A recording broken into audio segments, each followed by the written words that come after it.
প্রকৃতির প্রেমে সবুজের মায়ায় বেঁচে দিয়েছি সবটুকু অবসর। হ্যালো ভিউয়ার্স, আসসালামু আলাইকুম। আপনাদেরও কি এমনটি হয়েছে? বাগান করতে গিয়ে আপনার সব অবসরটুকু আপনি খুইয়ে দিয়েছেন। আসলে কি জানেন, প্রকৃতি এমন একটা জিনিস যা আপনাকে আবেগ আপ্লুত করবে যখন তখন। এবং যারা ইটকাট শহরের মধ্যে বন্দি জীবনযাপন করে তারা কিন্তু একটু সবুজের ছোঁয়া পেতে দূর দূরান্তে ছুটে বেড়ায়। অবসরগুলো যেমন সবাই এখানে ওখানে ঘুরতে যায় শুধুমাত্রই প্রকৃতির টানে। এখন যে যে প্রতিদিন তো সেটা সম্ভব হয়ে ওঠে না। ঢাকা শহরের জীবন তো কর্মব্যস্ত, যে কোনো সব সব জায়গার মানুষের জীবনই কর্মব্যস্ত। সেক্ষেত্রে কিন্তু এই ছোট ছোট উৎপাদন, ছোট ছোট সাফল্য, ছোট ছোট ভালো লাগা, এর জন্য কিন্তু সয়ে নিতে হয় এই সব মাটি, ধুলা এবং সবকে অপরিচ্ছন্নতা, সেগুলো পরিষ্কার করা, এগুলোর জঞ্জাল সব কিছু সয়ে নিতে হয়। এবং আপনার মন কিন্তু এই জন্য একটুও ক্লান্ত বোধ করবে না। কেন জানেন? এই যে সামান্য উৎপাদন, একটা একটা সবজি, শাক বা ফল আপনার উৎপাদিত হলে কিন্তু আপনার অনেক বেশি অনুপ্রাণিত হবেন এবং তখন মনে হবে যে আমি আরও ভালো কিছু করি, আর একটু ভালো কিছু করি। তো আমার এই নতুন বাগানে ছোটোখাটো যেসব অর্জন আছে তাতে আমার উৎসাহ কিন্তু আরও বেড়ে যায় এবং আরও অনেক কিছু করার অনুপ্রেরণা আমি পাই এবং মনে হয় যেন প্রতিনিয়ত ওই যে আরেকটা কিছু করি, অন্যরকম কিছু করি। এবং যারা দর্শনার্থী বাগানে আসে, ঘুরতে আসে, দেখতে আসে, খোঁজখবর নিতে আসে, তাদের সাথে যেন টুকটাক করে ভাগাভাগি করে নিতে পারি, আমি এমন বিষয়গুলোই কিন্তু এখানে বেশিরভাগ নির্বাচন করেছি।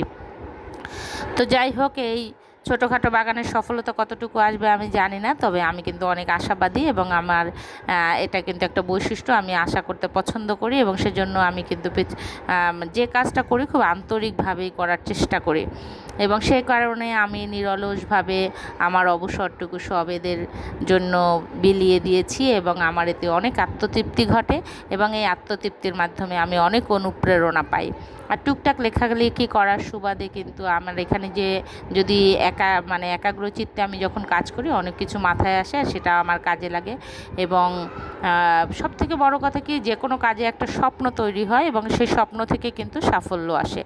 যখন অঙ্কুরোদ্গম হয় কোনো বীজের, মাটি ভেদ করে সেটা যখন উঠে আসে, তার সাথে সাথে কিন্তু এই অঙ্কুরোদ্গমের সাথে সাথে কিন্তু আরও একটা বিষয় অঙ্কুরোদ্গম হয়, সেটা হলো প্রত্যাশা। আর এই প্রত্যাশা কিন্তু আপনাকে সাফল্যের দ্বার প্রান্তে পৌঁছে দেয়। আর সেজন্যই বুঝি এই এত জঞ্জালের উপদ্রব কিন্তু সয়ে নিতে কোনো কুণ্ঠাবোধ হয় না এবং সব কিছু নিজের হাতে করতেও খুব আনন্দ লাগে।